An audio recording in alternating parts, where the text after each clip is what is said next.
The Greatest Thing in the World by Henry Drummond. The Analysis, Part 5. My name is Steve Van Eiderstein, and welcome to the Narrowing Path, Walking the Spiritual Walk.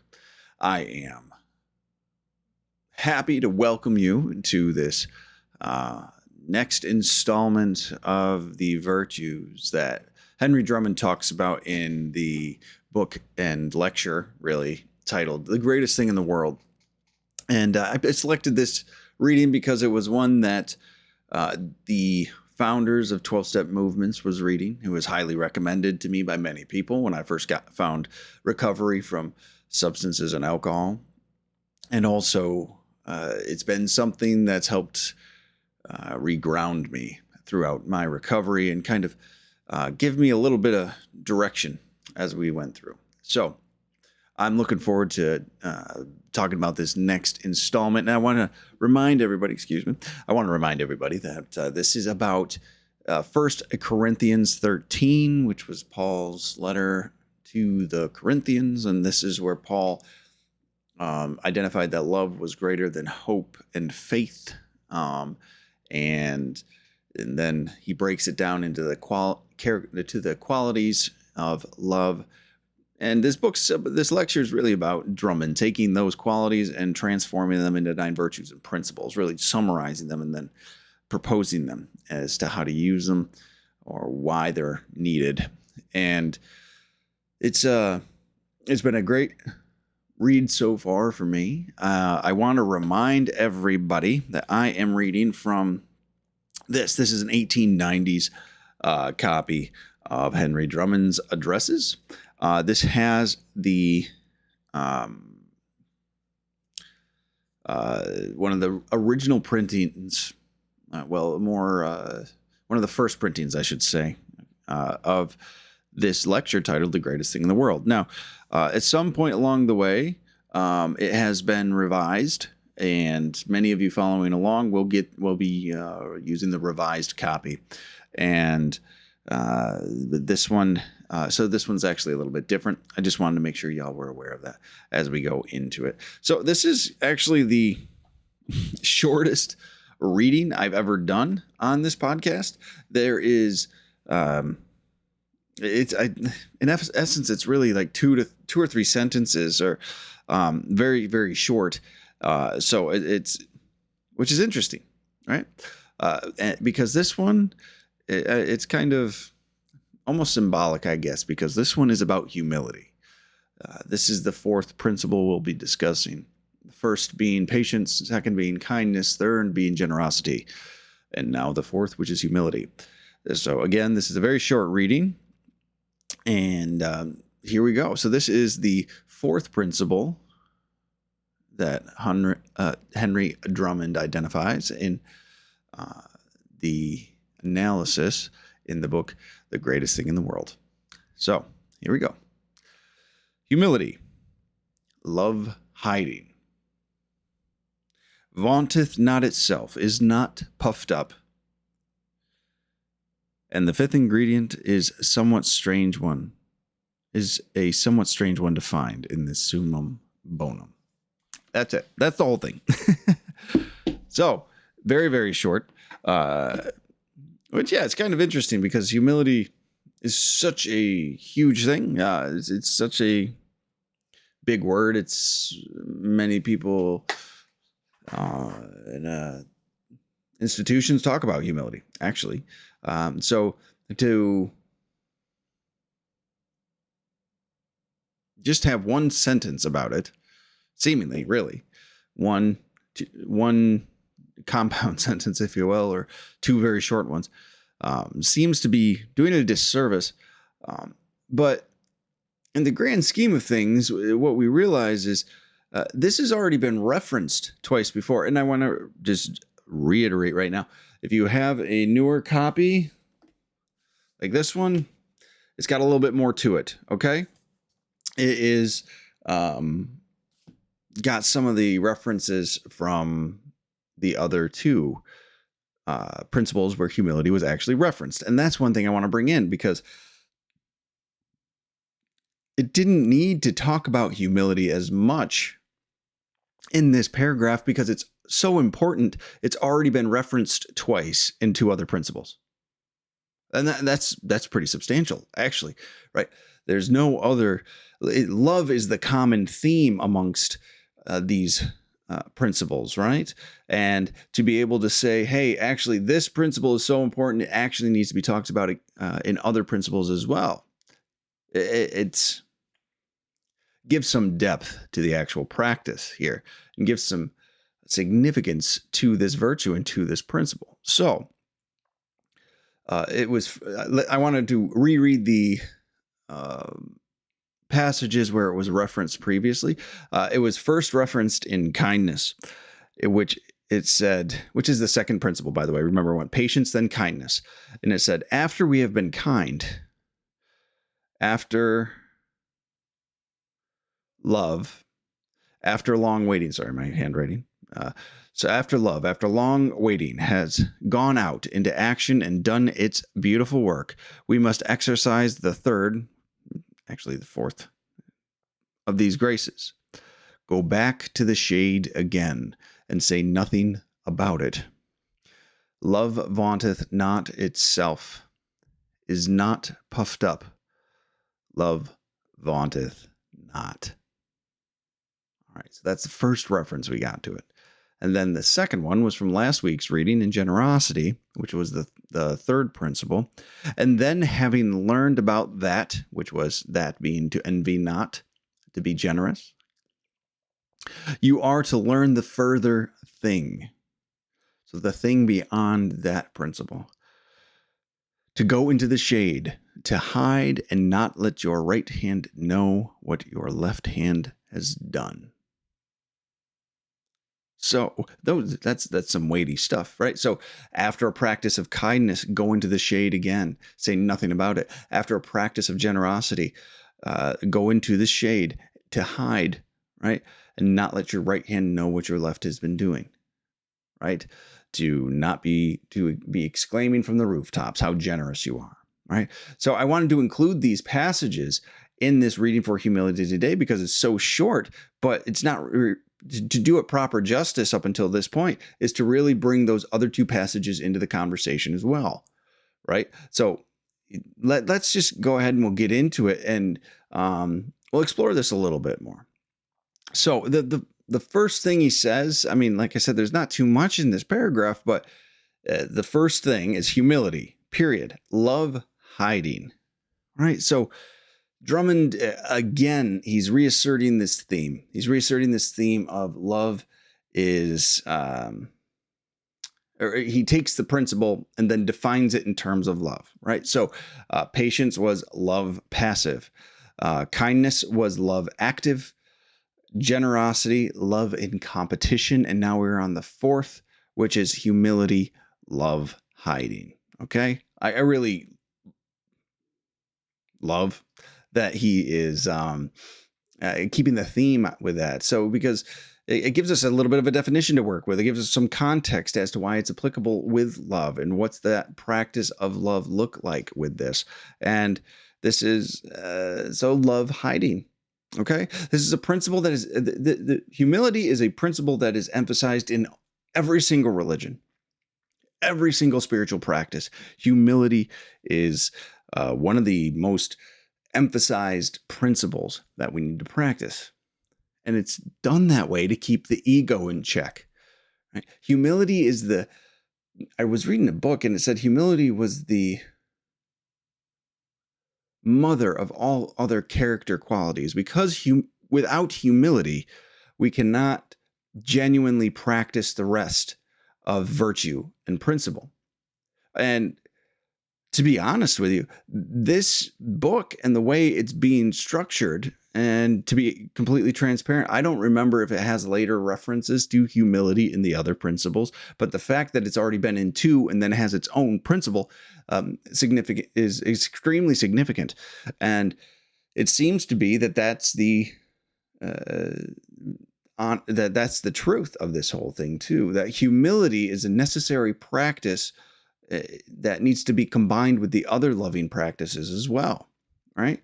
Because if not, the ego gets out of check. If not, the ego becomes the one in charge, driving the bus, taking away from the effectiveness of truly loving actions. And this principle is meant to be practiced to keep all other righteous behavior originating from the correct spot. Now, I know that might sound odd, but think about it, right? We're talking about humility here, and we're talking about just love in hiding, right? So it's not on display. It's not out there for the world to see. This is something that is meant to stop the follow-up of recognition for a loving action, right? So it keeps the action focused around the display of love inherently held within it, right? And that's a really important thing to recognize. Then you can tell from the previous references we were talking about, right? After kindness, practice humility. After generosity, practice humility. I don't know if there's any more to be said than that, to be honest with you, right? Without humility, we can go off in the bad direction, right? Without humility, we can start to take credit for things we shouldn't be taking credit for, start to have this grandiose persona. And we just don't need to be, that's not the intention of taking the right and loving actions. You know, this is different than love passive. I could see how this could get confused with that, right? It's not this active practice of waiting necessarily. It should, it's just like, patience is just a loving act of waiting, meaning just allowing somebody to do what they're doing, allowing somebody to have this, with their experience, whatever that might need to be, and then being love in waiting. So being prepared to take loving action is kindness. So patience is a little bit different. So this is humility, which is love hiding. So it's not it's just removing it from the forefront here, and it actually needs to be practiced. Humility needs to even be practiced in the act of patience as well. And I know that might sound odd, right? Well, waiting, it can be the practice of patience and lovingly waiting for someone to get there, right? Well, it's still another display of love, right? So it's still another display of how we are being loving towards somebody. And I remember we talked about it when we discussed patience, because we talked about how we're not supposed to be throwing it in their face, right? So if we are lovingly and patiently waiting for somebody to have their experience, to what if you were talking about recovery and substance use and alcoholism, hit rock bottom, finally reach out and ask for help. We're not inserting ourselves into the situation. We're not forcing them into action.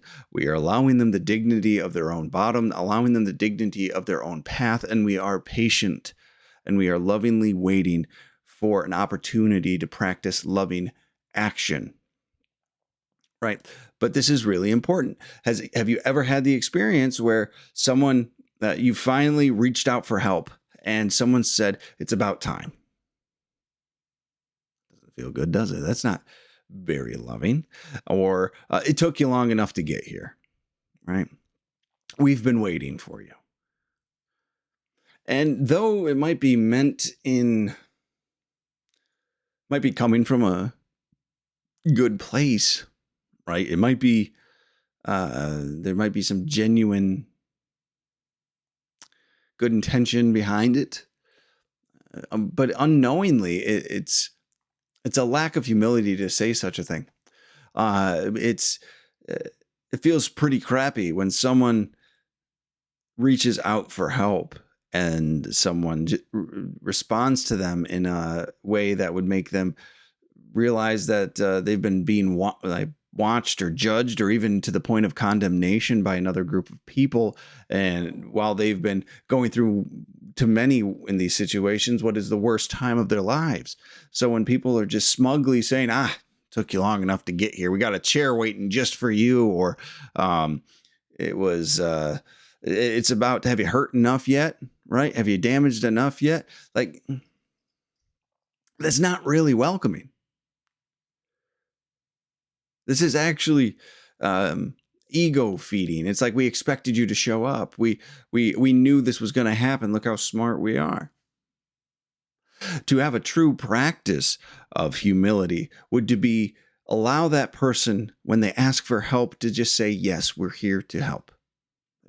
We're here to love you. We're here to show you a different way of living. We're here to get you to the resources that you need. Not to say, finally you showed up. Yeah, come on in.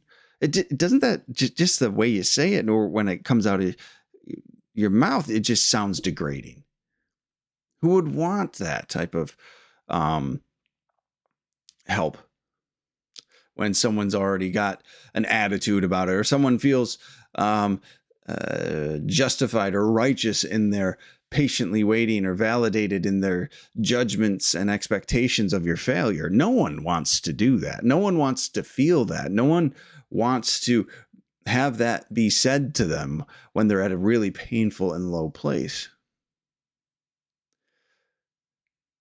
So humility, even though not directly referenced like it was in kindness and generosity, humility is a key part of the practice of patience, which that loving waiting as well. Because you can negate all of that patient waiting you've done by just one comment when someone actually shows up to get the help. When someone actually reaches out to get a hand up. When someone actually says, I'm done and I can't do this anymore.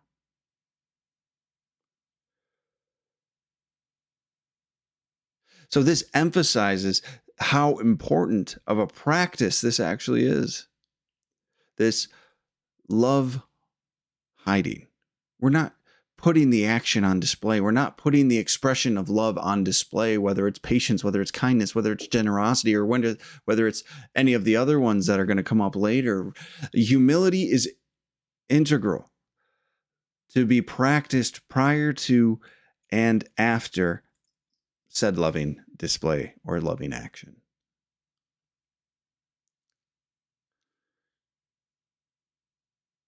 It also, in my readings along the way in my recovery, that same book that said humility is the mother of all other virtues and principle and character qualities.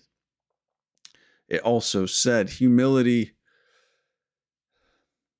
is not a target to be aimed at for us to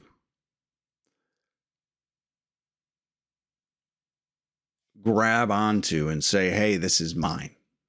I am humble. Humility is practiced in an honest assessment of what's actually going on. I've talked about that in different ways throughout this podcast, and I think it's always important to emphasize this, right? To practice humility and patience is to say, I'm not sure how this is going to go for that individual that's struggling and having a hard time and having this experience in their life, but I will allow them the dignity of that. And I don't know when they're going to come. I don't know if they ever will come, especially with the substance use and alcohol realms. A lot of people don't make it in to actually receive help. Mental health people don't make it in to actually receive the help. They disappear in a variety of unfortunate and terrible ways. So the honest truth of any practice of love is to say, I do not know what will be happening next or what will be the outcome of this practice of love. So I will take the appropriate action and then trust the God of my understanding, the universe, love, whatever it might be that you consider a power greater than yourself. You will trust that thing to do what is right and necessary. that things should go the way they are going to go, and that is the right way it should happen. So a true practice of humility is this honest understanding that we know so little. We know that it is the kind thing to do. We know that it is the loving thing to do, the patient thing to do, the generous thing to do, right? To do the right thing. But we don't know what that's going to turn out like. We don't know how this is going to be for somebody. So this act of humility is an act of right-sizing our ego. It's an act of right-sizing our belief in our omnipotence, or our knowing, or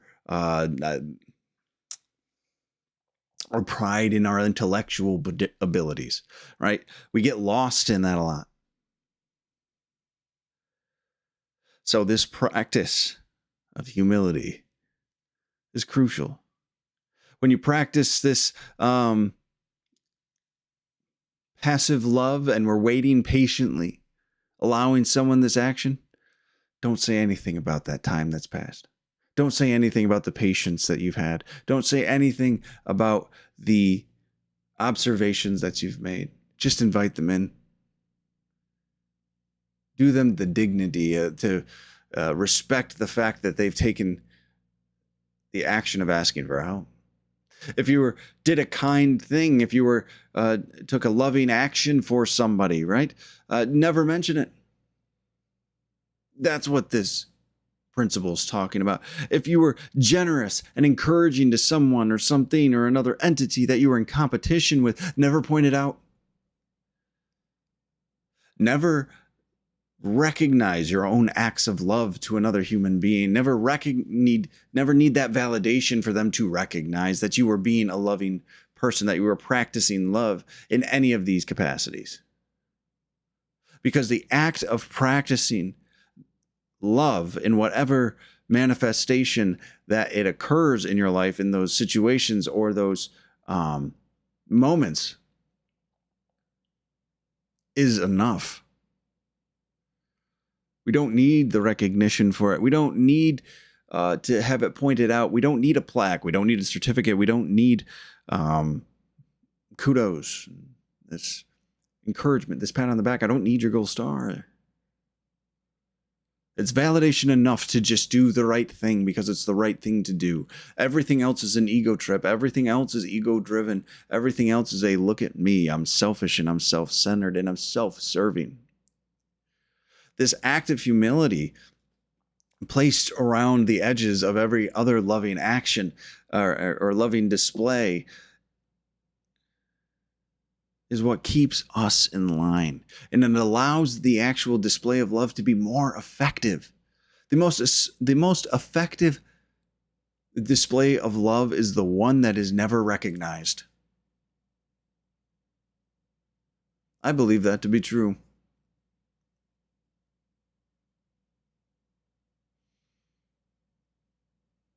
To give somebody this opportunity to not feel like they owe anybody, but to have the free will and free choice to make a decision without resentment or guilt or shame for the things that other people have done for them, especially not being thrown in their face. To not turn the actions that you've done or the things that you've practiced into a self-serving thing and allow them to just be to have that fullest impact that a truly loving action can have is such a beautiful thing. And it is almost impossible. I would say, actually, it's impossible to do without a practice of humility, without this practice of honesty, without this practice of love in hiding. In the kindness reading, Drummond says to go back into the shade again and say nothing about it. So you take a kind action, you are patiently waiting for the opportunity to be invited in to take a loving and kind action. And as soon as it is done, you don't wait for a thank you. You don't wait around for somebody to recognize you. You do the action, you do the kind thing, the loving thing, and then you go back into the shade. You rescind from the forefront. You allow the impact and the influence of the action to stand for itself. Because it's not really about us, is it? It's not really about me getting recognized that this is what I'm doing. It's about the act or the display of love being done and the effect that that could have for the person. So we step back into the shade. We say nothing about it. We do not throw it in their faces, right? In generosity, he said to go into the shade, to hide, to not let your right hand know what your left hand has done. Right? So we're not sitting here talking about it with our buddies. We're not calling up our friends. We're not, even if you're in 12-step program, calling up our sponsors or a therapist, right? We're doing whatever it is. We're taking the right loving action, then letting it be. We don't ask for praise. We don't ask for recognition. We do nothing except for what is right. We step back into the shade and let the actions continue to unfold and let the situation and circumstances continue to play out. We resort to this patient waiting in hiding until we're given the opportunity to practice love again, whether it's through generosity or kindness or one of the other ones that we'll be talking about as we go through this. This out of sight and this removal of ourselves from these actions, right? Because it's the action that matters, not me. He that after this humility, love, hiding, that was stated right at the beginning of this couple of sentences, he quotes the First Corinthians reference, and he says, "Love vaunteth not itself, is not puffed." So I looked up vaunted, just to be vaunt, just to make sure I have an understanding of it. There was a time where I thought I knew what a lot of words meant, and it turns out I had no clue. So I took out my 1920s dictionary. That's like the oldest one I got closest to when this was actually, when this lecture was given, this book was written. And vaunteth means to boast, to brag of, display boastfully, a boast, or a vain display. So again, humility is a great summation of this. That love vaunteth not itself, is not puffed. This is it's a perfect actually summary of what this is, right? It's not putting our chests out and saying, "Look what I've done." It's not demanding acknowledgement. It's not keeping a scorecard either. That's another thing that we love to do, isn't it? I did this, that, and that for you. You need to make sure you're available to help me when I ask, right? You owe me a debt now. That's not love. That's selfish, and that's self-serving. The truly loving and kind action would be, again, take action, go back into the shade, never speak of it again, never bring it up, never throw it in their face.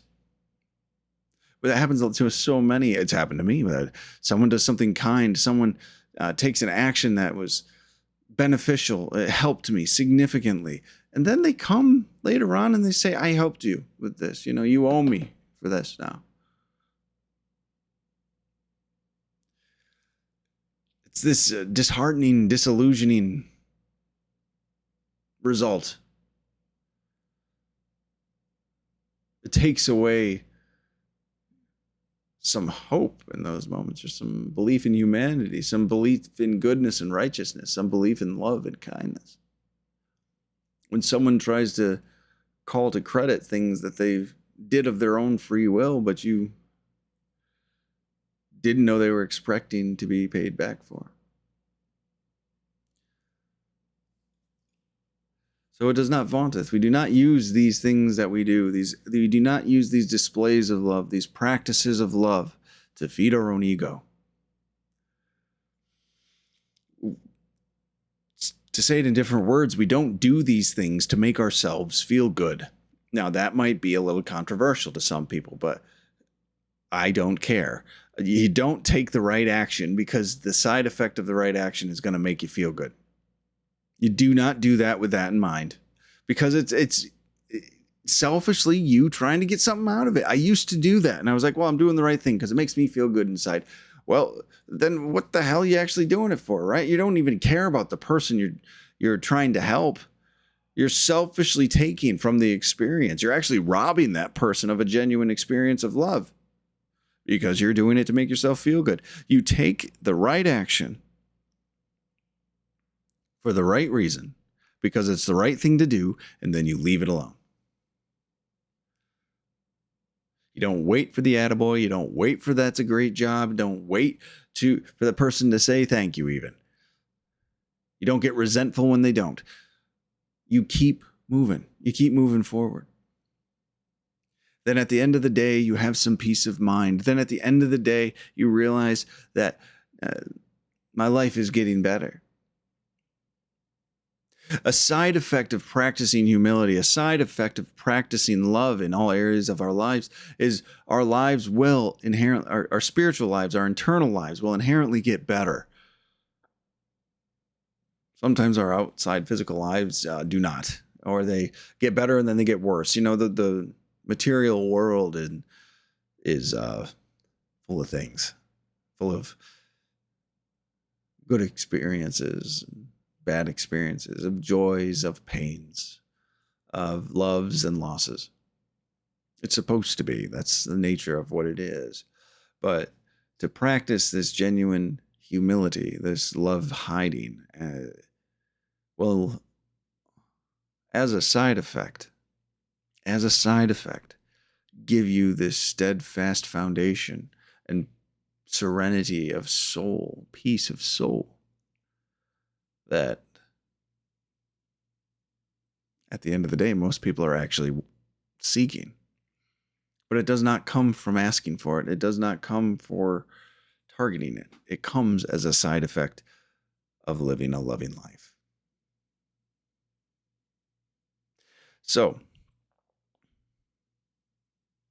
it has to be done for the sake of doing the right thing, not to feed our own ego. This practice actually is quite straightforward at the end of the day.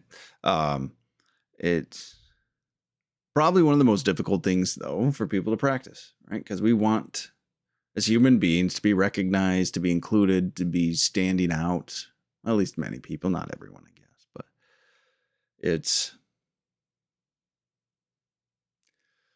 straightforward, but also extremely difficult for many, myself included at times. For a lot of my life, actually.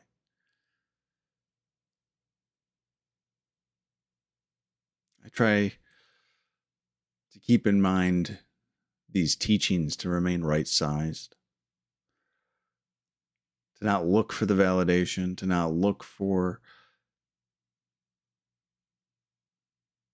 anything that would selfishly serve me. And it gets better, but it is a constant practice. And it requires my constant attention as well. So that actually brings us to the end of the humility principle. And the final sentence in that paragraph is actually just a introduction of sorts to the next principle that we'll be talking about next week. And the last sentence says, and the fifth ingredient is a somewhat strange one to find in this summum bonum, the ultimate good. And next week we will be talking about courtesy, which, yeah, it's kind of an odd word to find, I guess. So I'm real excited actually to be digging into that one. There's a little bit more to that one, so we'll have a little bit longer of an episode next week. But I wanted to say thank you for everybody that gives me the support, that follows along, that streams, that downloads, that likes, that shares, that follows, that subscribes, all of it. I appreciate everybody's support in getting these messages out to people that would hopefully benefit from them. So thank you, everybody, for sticking with me and following along with all that we're doing on this podcast. So thank you again. And until next time. Bye.